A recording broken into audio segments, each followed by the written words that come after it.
Imagine a world where love becomes dangerous, where the very act of caring transforms into a weapon that could destroy the one you cherish most. This is not a tale from ancient scriptures or forgotten legends. This is the story of Martha, a grandmother whose misguided devotion nearly cost her granddaughter everything. In a quiet home where 3 generations lived under one roof, little Lily carried within her body a secret enemy. Strawberries, those ruby-red jewels of summer that most children adore, were to her what poison is to the innocent. Her mother had discovered this truth early, when Lily was barely 2 years old. One tiny bite had sent the child into convulsions, her small body rejecting what nature had made sweet. But Martha, the grandmother, carried a different truth in her heart. She believed in the old ways, in the wisdom that said the body could be trained, coaxed, convinced to accept what it initially rejected. She had raised 5 children of her own, had seen them overcome countless ailments through patience and persistence. Surely, she reasoned, this too could be conquered. And so began a secret campaign, hidden from the watchful eyes of Lily's mother. Martha would sip tiny fragments of strawberry into the child's food, a microscopic piece in her morning porridge, a drop of strawberry juice mixed into her evening milk. She told herself she was building immunity, creating strength where there was weakness.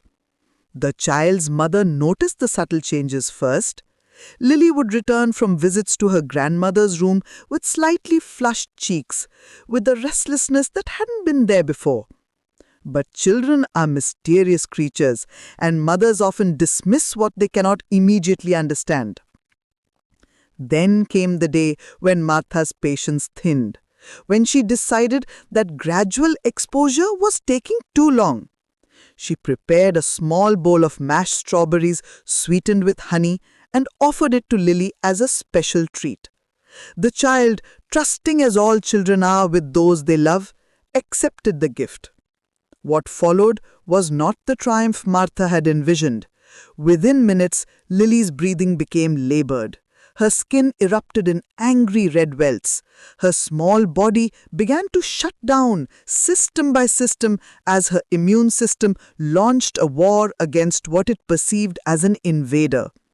The ambulance arrived with sirens wailing, carrying away a child who hovered between this world and the next. In the hospital corridors, as doctors fought to save Lily's life, the truth emerged like water breaking through a dam. Martha, through tears and trembling hands, confessed to her months-long experiment. The family faced a choice that would tear apart the very fabric of their family. On one side stood justice, the need to protect her daughter from future harm. On the other stood tradition, the expectation that family matters remain within family walls. Her husband pleaded for forgiveness. Her own parents spoke of shame and scandal. But as she looked at her daughter, still pale and fragile in the hospital bed, the choice became clear. The legal papers were filed on a Tuesday morning. Martha, the grandmother who had changed diapers and sung lullabies, now faced charges of child endangerment. The family fractured along invisible lines. Some stood with the mother, understanding that love without wisdom is destruction. Others condemned her for bringing outsiders into what they saw as a private matter. But in the quiet moments when the courtroom drama faded and the family arguments grew silent, one truth remained. Sometimes the greatest act of love is saying no to those we love most. Sometimes protection requires us to build walls even against those who share our blood. Lily recovered, her small body proved more resilient than anyone had dared hope. And her mother learned that being a guardian sometimes means standing alone, even when the whole world questions your choices. In the end, love is not always gentle. Sometimes it roars like a lioness protecting her cub.